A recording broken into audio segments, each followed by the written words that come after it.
My husband threw a hot coffee on my face when I refused to give my credit card, but what happened next shocked everyone. The morning sun filtered through the sheer curtains of our kitchen, casting soft golden patterns across the tiled floor. It was supposed to be just another ordinary day, breakfast, coffee, and perhaps a quiet moment before the chaos of life took over again.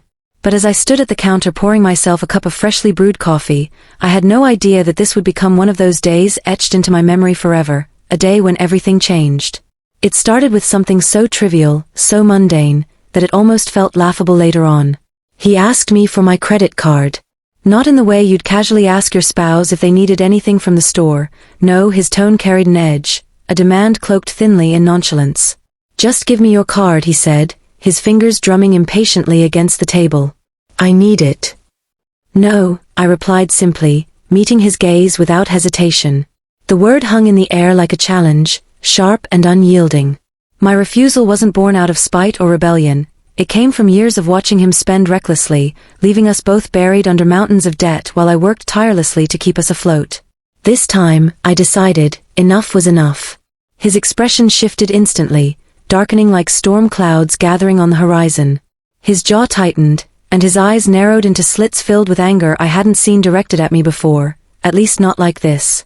For a fleeting second, I thought about backing down, about handing over the card just to avoid whatever storm brewed beneath his surface. But something inside me held firm. Maybe it was pride, maybe it was desperation, but more likely, it was the realization that I couldn't continue living this way anymore. Before I could react further, he lunged forward, grabbing the steaming mug of coffee I had placed beside me moments earlier.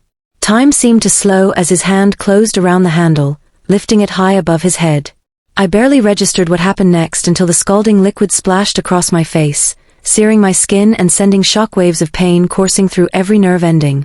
A strangled cry escaped my lips as I stumbled backward, clutching at my burning cheeks and neck, tears streaming involuntarily down my face, not just from the physical agony but also from the betrayal slicing deeper than any burn ever could. He froze then, staring at me with wide eyes that mirrored disbelief and horror. Whether it was because he hadn't intended to hurt me or because he suddenly realized the gravity of what he'd done, I'll never know.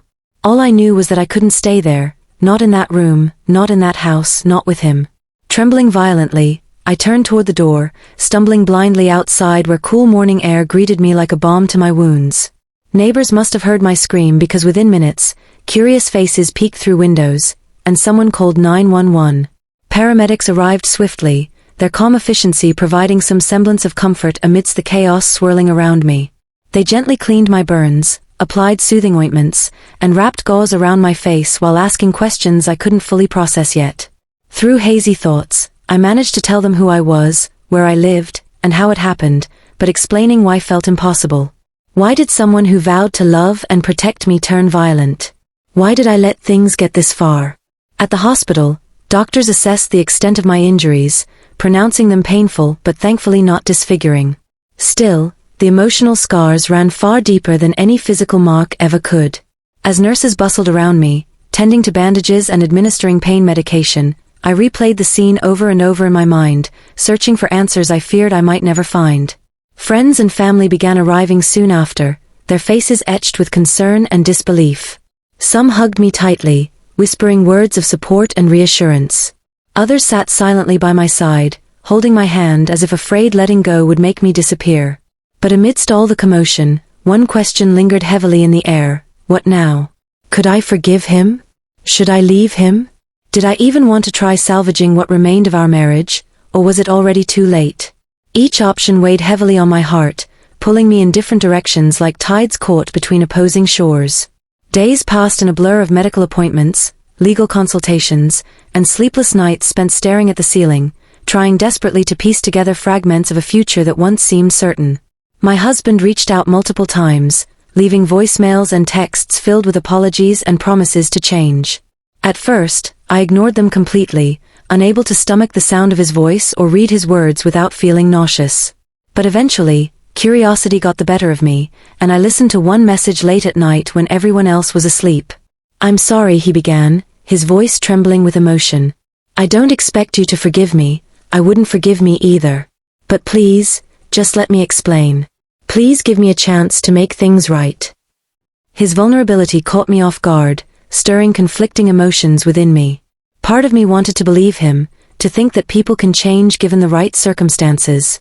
Another part screamed louder, reminding me of the countless times I'd made excuses for his behavior, hoping against hope that things would improve only to end up here anyway. And then there was the part of me that simply felt tired, exhausted from fighting battles I didn't choose, weary from carrying burdens meant for two. As I grappled with these thoughts, news of the incident spread throughout our small community. Whispers followed me wherever I went, accompanied by sympathetic glances and awkward silences whenever conversations faltered. Some offered genuine empathy, sharing stories of their own struggles with abusive partners or offering resources to help navigate mine. Others judged quietly, speculating why I stayed so long or questioning whether I provoked him somehow. Their opinions mattered little compared to the turmoil raging inside me, yet each judgment added another layer of complexity to an already overwhelming situation. Meanwhile, law enforcement became involved, investigating the incident thoroughly despite my initial reluctance to press charges. Officers visited me several times, asking detailed questions about the events leading up to the attack and documenting evidence meticulously. Though daunting, their presence provided a strange sense of security, reinforcing the fact that I wasn't alone in navigating this nightmare. Legal proceedings loomed ahead, promising uncertainty and potential upheaval regardless of outcomes. Yet knowing justice sought its course brought solace during moments of doubt. In addition to external pressures, internal conflicts intensified daily. Memories surfaced unbidden, moments of happiness overshadowed by shadows of control and manipulation. Early dates transformed into arguments over finances, laughter morphed into accusations hurled across rooms. Patterns emerged clearer now, revealing truths hidden behind rose-colored glasses worn too long. Understanding dawned gradually, illuminating pathways previously obscured by denial and fear. Yet alongside clarity came grief, for dreams shattered, trust broken, and innocence lost. Tears flowed freely during therapy sessions, releasing pent-up emotions locked away for years. Counselors guided me patiently through stages of healing, encouraging self-reflection and empowerment. Slowly, painfully, pieces began falling into place, forming a mosaic of resilience emerging from ruin. Amidst personal turmoil, unexpected allies appeared unexpectedly. Colleagues rallied around me, offering flexible schedules and understanding smiles during difficult days. Acquaintances turned friends extended invitations to gatherings designed purely for distraction and joy.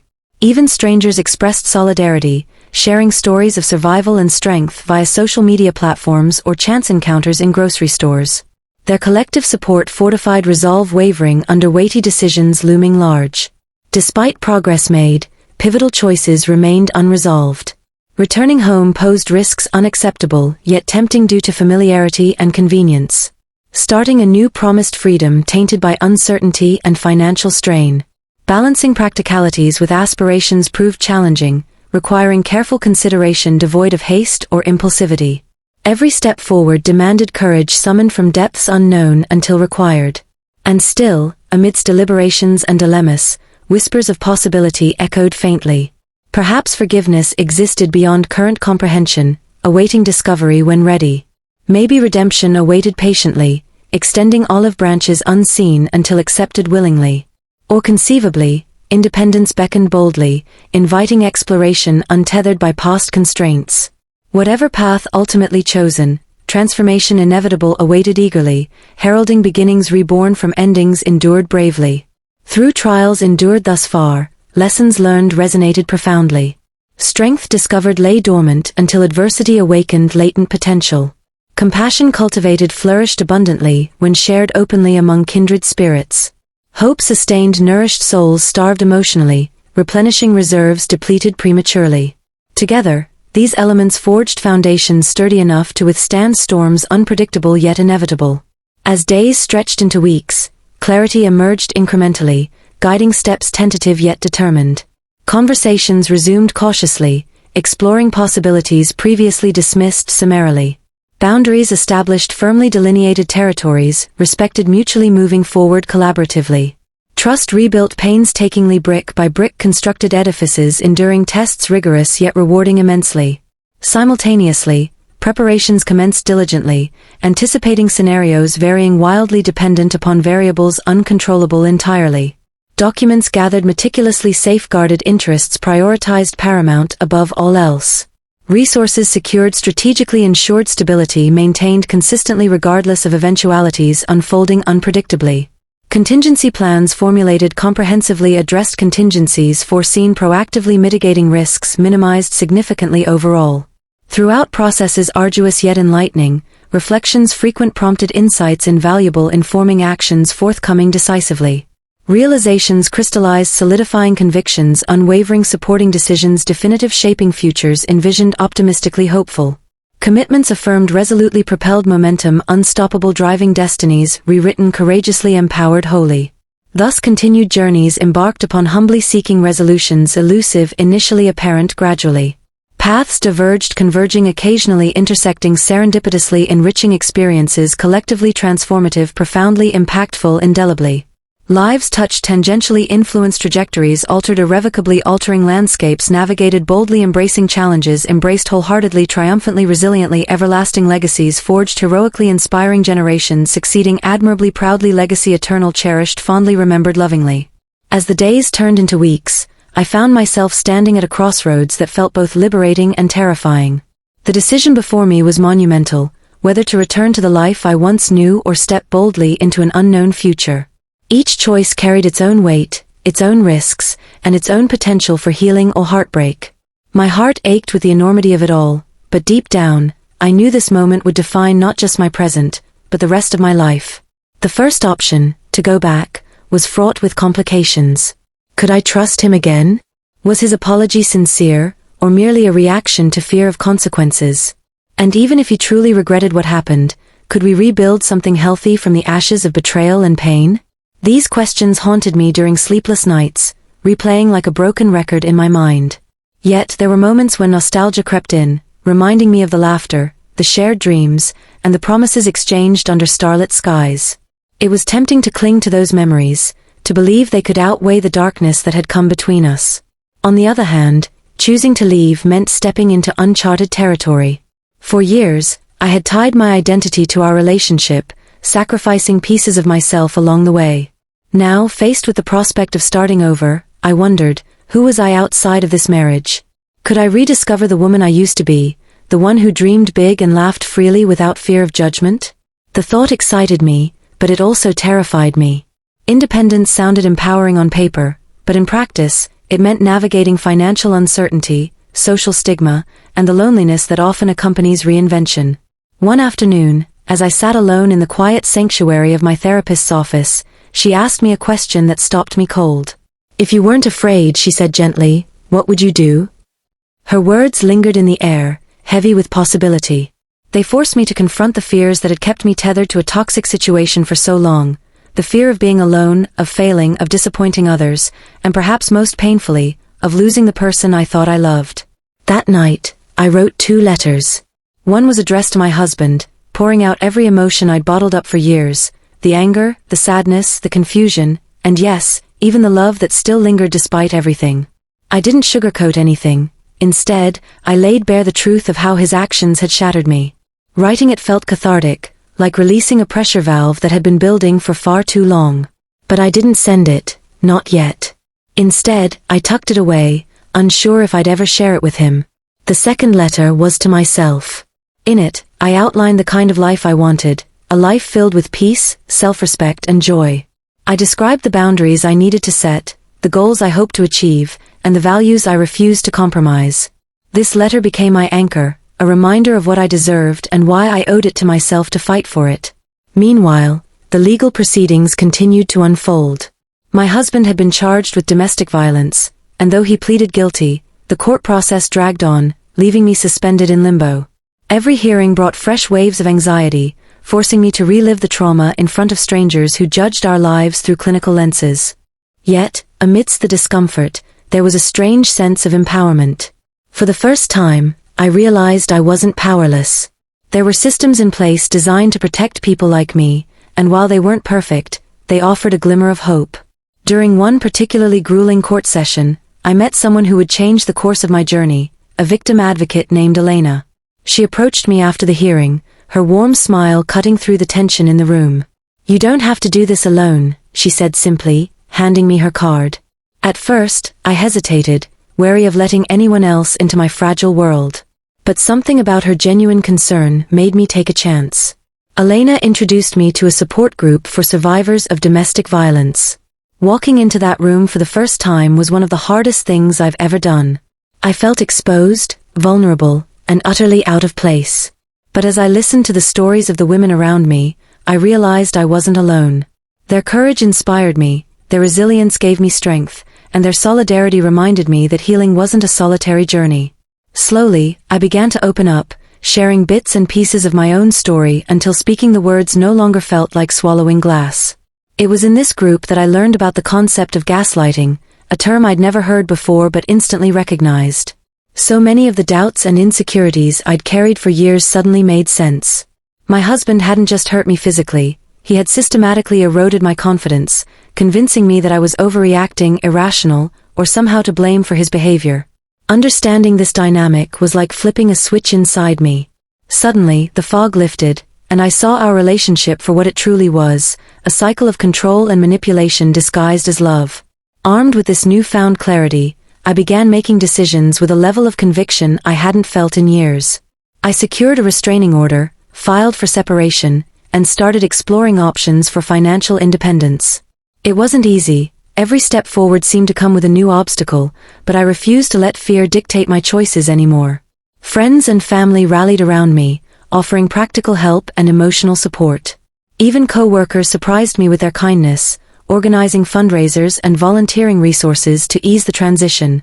But perhaps the most transformative part of this journey was rediscovering my own voice.